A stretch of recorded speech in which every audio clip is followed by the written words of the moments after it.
তুমিও এই রোজ রোজ পালং শাকের তরকারি খেয়ে খেয়ে বোর হয়ে গেছো? তাহলে আজকের একদম 2 মিনিটের মধ্যে তাড়াতাড়ি করে বানিয়ে নাও এই সুন্দর টেস্টি রেসিপিটা, যেটার নাম গ্রিন মিল।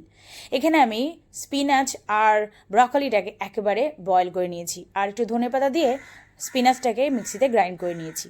তেলের মধ্যে একটু জিরা ফোড়ন আর পেঁয়াজ দিয়ে ভাতটাকে আর এই স্পিনাচ বাটাটাকে ভালো করে নাড়িয়ে চাড়িয়ে একটুখানি মিক্সড করলেই রেডি আমাদের গ্রিন রাইস।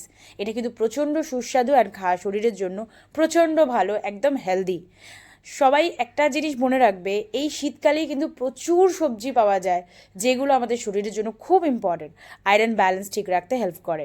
তারপর আর কি, একটু তেলের মধ্যে রসুন কুচি দিয়ে বিনসটাকে একটু সতে করে জল দিয়ে ঢেকে দিয়ে সেদ্ধ করে নিয়েছি। আর এবার একটা হোয়াইট সস বানানোর পালা। এই হোয়াইট সসটা স্পেশাল রেসিপি, এটা কিন্তু এই ডিশটাতে প্রচণ্ড সুন্দর একটা অ্যারোমা টেস্ট দিতে হেল্প করবে। এখানে আমি রসুন দিয়ে বাটারের মধ্যে, তারপর দুধ দিয়ে দিয়েছি আর একটা চিজ এটার মধ্যে দিয়ে দিয়েছি। তোমরা অনেকেই বলবে যে চিজ কি খাওয়া ভালো ডায়েটে? তাদের বলি যে প্রত্যেকটা খাবারই কিন্তু আমাদের টেস্ট করা উচিত। হ্যাঁ, একটা জিনিস বলতে ভুলে গেছি, এখানে কিন্তু আমি মিক্স হার্বস অ্যান্ড চিলি ফ্লেক্সও ইউজ করেছি ফর ফ্লেভারের জন্য। তোমরা চাইলে এটাকে স্কিপও করতে পারো, বাট এইটা কিন্তু প্রচণ্ড সুন্দর টেস্টি লাগে। তোমরা আমাকে জানিও রেসিপিটা কেমন লাগলো। যারা অফিস ওয়ার্কার, যাদের কাছে একদম টাইম নেই, তারাও কিন্তু এই রেসিপিটা ইজিলি বানাতে পারবে। ভীষণ সোজা, দেখতে পাচ্ছ।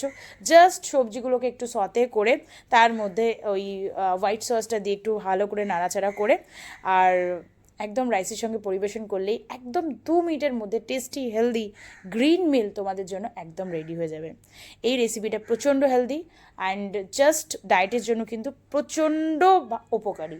এটাতে কিন্তু ওয়েট লসেও হেল্প হয়। পোর্শন কন্ট্রোল করা ডায়েটে খুব ইম্পর্টেন্ট।